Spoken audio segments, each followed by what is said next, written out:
Now, our Prophet ﷺ said, hadith is in Muslim Imam Ahmad, that most of his followers will be from the Yahud. Now, this leads us to a very interesting issue and tangent.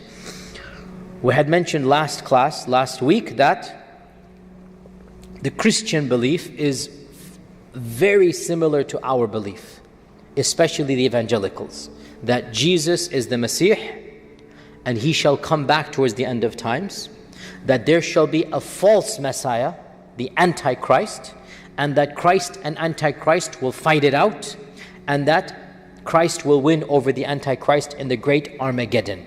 In this rough skeleton, we are the same.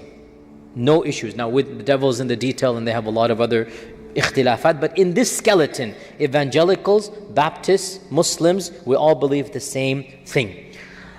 Of course, there are many differences of them. We do not have this as an explicit mention, but they do. And that is that this will only happen when the Bani Israel are gathered in the Holy Land. Okay, this is the belief of evangelicals, that Jesus will only come back when all of the Bani Israel are gathered in the Holy Land. And therefore, because they want to see their Lord and Savior, they are eager to bring the Bani Israel to the Holy Land. Are you guys following? I'm being وَالْلَبِيبُ بِالْإِشَارَةِ يَفْهَمُ. I'm being, so they want the people of that faith tradition to go to that land. And it is because of this that some of the most hardcore Zionists are not people of the Jewish faith. They are evangelicals. Because it is their aqeedah. It is their aqeedah that with the return of the promised people to the promised land, their Savior will come back. So they want to expedite that. Now, ironically, they believe when the Savior comes, one of the first things He's going to do is to get rid of those who didn't believe in Him.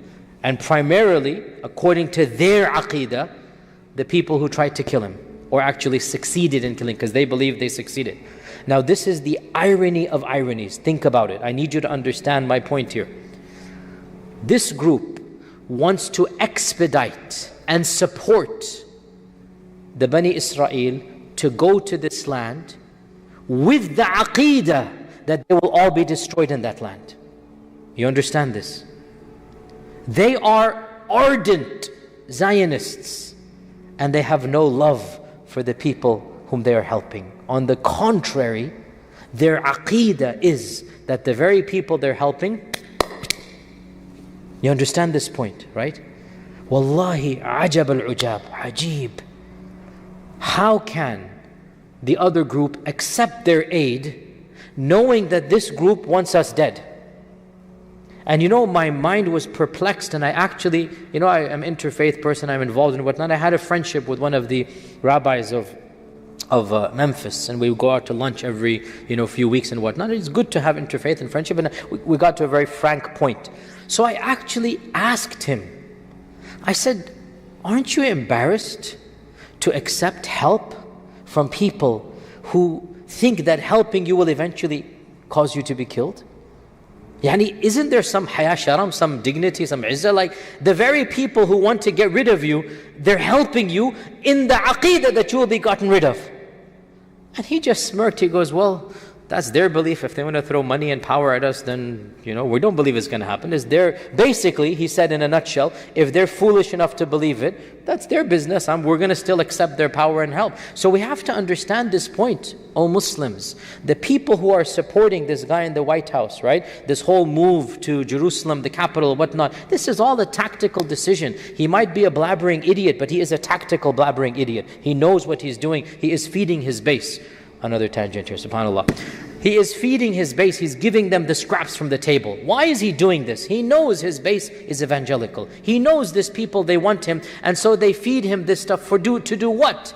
because they want this land to be the promised land for the promised people, so that the Messiah comes and gets rid of these very people to establish heaven on earth and whatnot, and the final judgment day. All of this is going to happen. So this is the aqeedah of the evangelicals. By the way, Catholics are different. Please, Muslims, educate yourselves. Don't be kindergarten level in your education and just extrapolate. Every Christian group is different. Every firqa is different. Learn your firq if you want to get involved in this issue. Otherwise, do not speak. Speak with knowledge or remain silent. Various groups have different aqeedas. The Mormons are different. They have their own beliefs. The Seventh-day Adventists are totally different in this regard. And of course, the evangelicals, which is of course the default in this state, the Baptists and whatnot, these are the ones that we're talking about now. And their aqeedah is in some ways very similar to ours, in some ways it's different. So that's the Yahud. That's the Christians. How about the Yahud?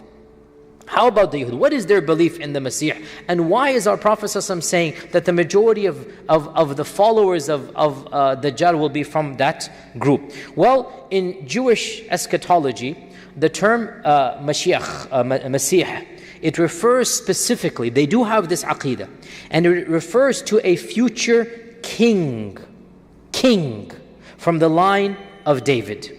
Okay? So, mainstream Jewish belief is that there will be a person from the line of David, from the descendants of Dawood, who will be a king, and he will be anointed, Masih. He will be anointed with holy oil, and he will bring in the messianic age. He will bring in the end of times. So, the Masih in their aqeedah is called the King Masih, Malach Mashiach, Malach Mashiach, the King Masih. Because for them, the Masih is a political figure, not a religious reformer. Okay? For them it was, the Masih is a one of power and politics, and not somebody who comes tazkiyatun nafs, and Isa is coming and telling them, ubashirukum, and giving you glad tidings. The bushra is the evangelion, or the evangelical, the Injil, evangelical. By the way, evangelical and Injil, the same term. Injil is Injil, the good tidings. The evangelical, that's where it comes from. So the Masih in Jewish folklore is a king from the line of Dawood, who will bring about the restoration of the status of the Israelites and reconstruct the temple of Israel. Okay? So they do believe in the Masih as a political figure, and who will bring back the kingdom of who? Of Dawood. And this has been a mainstream of ancient, medieval, and even some modern Jewish movements, as we're going to come to right now. And that is why, dear Muslims, when the Masih Isa came and he began preaching to the Bani Israel, and he claimed he was the Masih, the Yahud did not care about a Masih that's a spiritual reformer. They wanted a Masih who is what? Who is a king. And so when they found out that this person is not a king, they went and complained to the king, to the Roman emperor, and they said, we have a man who is claiming to be the king of the Israelites. Did Isa claim to be king? Hello, did Isa claim to be king? Why did the Yahud say he's claiming to be king? Are you guys following this? Because he claimed to be the Masih, and in the eyes of the Yahud, the Masih is who? The king. And so, what happened with Pontius Pilate, what happened with them happened, and they said, oh, this is a political agitator. They would not have cared if Jesus said he is a religious reformer. They didn't care. What is there to do with a religious reformer? But they did worry that he's claiming to be a king. They don't want any political trouble. And that's why what happened. And so they then went to arrest him. And then what happened, we will talk maybe in another lecture. What do we Muslims believe, and what are the various theories out there? But anyway, now you understand that issue. Now the issue we need to come back to is that belief in the advent of the Masih was a mainstream of Jewish theology, and for them the Masih will bring back the power and the izzah of the kingdom of David that used to be. And therefore, when the single greatest theologian of Jewish law and Jewish theology, there is only one that is Shaykhul Islam amongst them.